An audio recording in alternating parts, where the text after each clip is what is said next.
आइए हम लोग भक्ति मार्ग का 16वां भाग श्रवण करें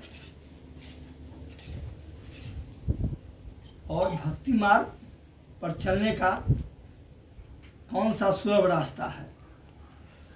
बस सिर्फ एक बार हम भगवान की याद कर उनसे प्रार्थना करें। क्या करें? अब प्रभु कृपा करहूँ यही भांति, सब तजी करहूँ भजन दिन राति।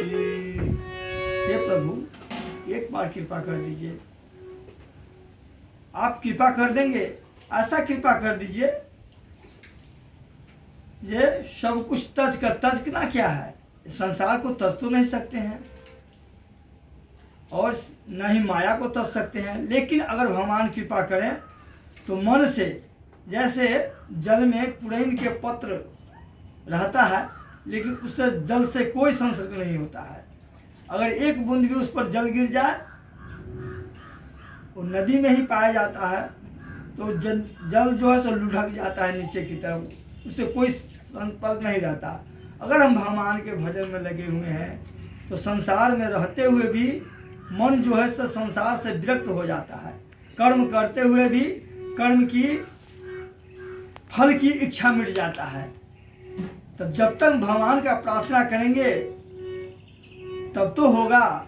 इसलिए तुलसी बाबा कहते हैं सब दज करहूँ भजन दिन राति। आप ऐसा कृपा कर दीजिए प्रभु, सब तज कर आपका भजन में मन लग जाए। विभीषण जब भगवान के यहाँ पहुँचता है तो क्या कहता है? सर्वन सुजसु सुनियाहूँ प्रभु भंजन भव भीर, त्राहि त्राहि आरति हरण शरण सुख दे रघुवीर। सर्वन सुजस सुनियाहूँ, हे प्रभु आपका मैं सुजस सुन करके आपके शरण में आ गया हूँ। सर्वन सुजस सुनी आया हूँ प्रभु भंजन भवभीर। आप तो भंजन भीर मतलब अब सभी को दुखों को पहाड़ को मिटाने वाले आप महान हैं हे प्रभु, इसलिए कृपा कर आपके शरण में आ गया हूँ। सर्वन सुजस सुनी आया हूँ प्रभु भंजन भवभीर, त्राहि त्राहि आरति हरण शरण सुखद रघुवीर। जब तक हम आर्त होकर के भगवान के पुकारेंगे, आर्त होकर के भगवान के शरण में चले जाएंगे तो निश्चित भगवान अपना लेते हैं। और इतना ही नहीं, भगवान तो इतना सुहृद है, अपने भक्त के लिए सब कुछ सब विधि घटव काज में तोड़े, सब तरह से अपने आप को घटा लेते हैं।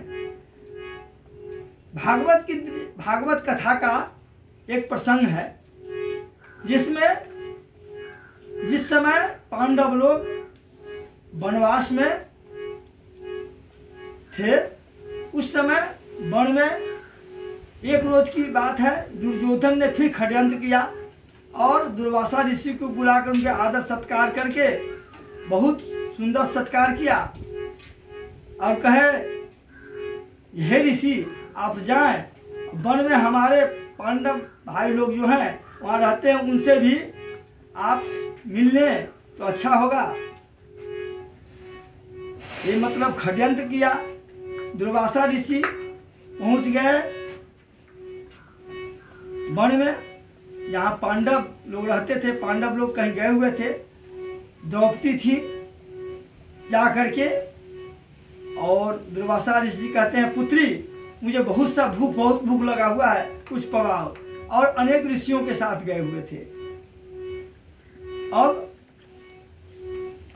बड़ी विचित्र स्थिति है, वहाँ पर कुछ था नहीं, साग बनाई हुई थी द्रौपदी, पांडव लोग पा चुके थे, सब लोग पा चुके थे, अब तो कुछ था नहीं। कहे ठीक है तुम भंडार तैयार करो, हम जाते हैं और स्नान संध्या वंदन करके आते हैं, तो मुझके लिए भंडार बनाओ। द्रौपदी चिंता में पड़ गई, चले गए स्नान ध्यान करने के लिए। भगवान तो सब कुछ जानते हैं, अंतर्यामी है, समझ गए। यहाँ दुर्योधन के खंडन के द्वारा मुनि दुर्वासा आ गए हैं। अब कैसे यहाँ पर पांडव लोगों को बचाया जा सकता है, क्योंकि दुर्वासा ऋषि बहुत क्रोधी हैं, उनको थोड़ा भी अपमान सहन नहीं कर पाते हैं।